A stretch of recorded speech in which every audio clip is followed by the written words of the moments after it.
उपमुख्यमंत्री सुनेत्रा पवार यांच्याबाबत वादग्रस्त वक्तव्य केल्याच्या आरोपावरून काँग्रेस नेते पृथ्वीराज चव्हाण यांच्या विरोधात बारामतीत राष्ट्रवादी काँग्रेस आक्रमक झाली।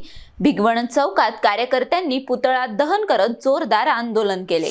राष्ट्रवादी काँग्रेसच्या वतीने पृथ्वीराज चव्हाण यांच्या वक्तव्याचा जाहीर निषेध करण्यात आला। यावेळी कार्यकर्त्यांनी प्रतिकात्मक पुतळ्याचे दहन करून जोडे मारो आंदोलन केले आणि जोरदार घोषणाबाजी केली। आंदोलनादरम्यान कार्यकर्त्यांनी उपमुख्यमंत्री सुनेत्रा पवार यांच्या प्रतिमेला दुग्धाभिषेक करून त्यांच्या प्रति पाठिंबा आणि सन्मान व्यक्त केला।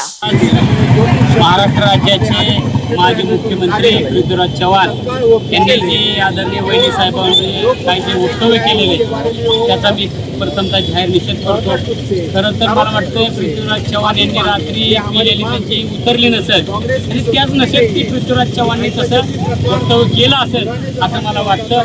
येणाऱ्या काळामध्ये पृथ्वीराज चव्हाण यांनी जी काय वक्तव्य केलं त्यांनी तात्काळ मागं घ्यावं, अन्यथा त्यांना बारामतीचाच नव्हे तर महाराष्ट्रातला आदरणीय दादांच्या विचाराचा कार्यकर्ता रस्त्यावर फिरून देणार नाही एवढं देखील मी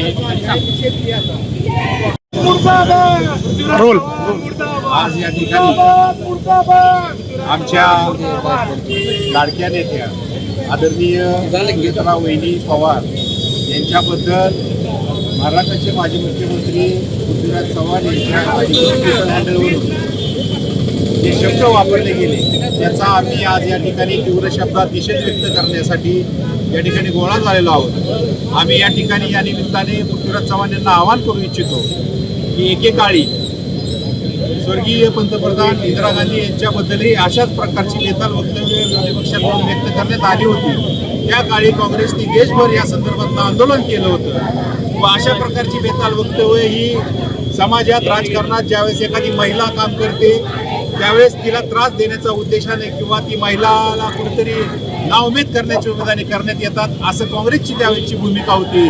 आजही आमचं काँग्रेसला एक आव्हान आहे की आपल्या एका नेत्याने अशा प्रकारे एका चांगल्या महिला नेत्याबद्दल अशा प्रकारचं एक विक्षिप्त विधान करून काँग्रेसच्याच त्या संस्कृतीला छेद दिला नाही ना अशी एक शंका उपस्थित होत आहे। त्यानिमित्त आम्ही काँग्रेसच्या सर्व नेत्यांना किंवा पृथ्वीराज चव्हाण यांना आवाहन करू इच्छितो की त्यांनी तत्काळ त्यांचे ट्विटर हँडलवरील शब्द मागे घ्यावेत व त्या संदर्भात तत्काळ माफी मागावी।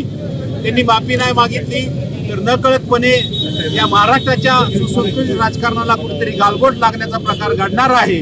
त्यातून महाराष्ट्राचे राजकारण हे अशा प्रकारचे बेताल वक्तव्य करून काहीतरी खळबळ माजवण्याचा प्रकार करणाऱ्या प्रवृत्तींचा एक प्रकारे वेगळा वृत्ती किंवा वेगळा काहीतरी त्याच्या मागे आकस असू शकतो का अशी शंका आमच्या मनात उत्पन्न झालेली आहे। त्यामुळं पृथ्वीराज चव्हाण यांनी पुन्हा एकदा मी सांगतो की सदर वक्तव्य तात्काळ त्यांच्या ट्विटर हँडलवरून माघारी घ्यावं व झाल्या प्रकाराबद्दल दिलगिरी माफी व्यक्त करून सदर प्रकार त्यांनी मिटवावा असं मी एक शहराध्यक्ष म्हणून आवाहन करतो। प्रतिनिधी NTV न्यूज मराठी, बारामती।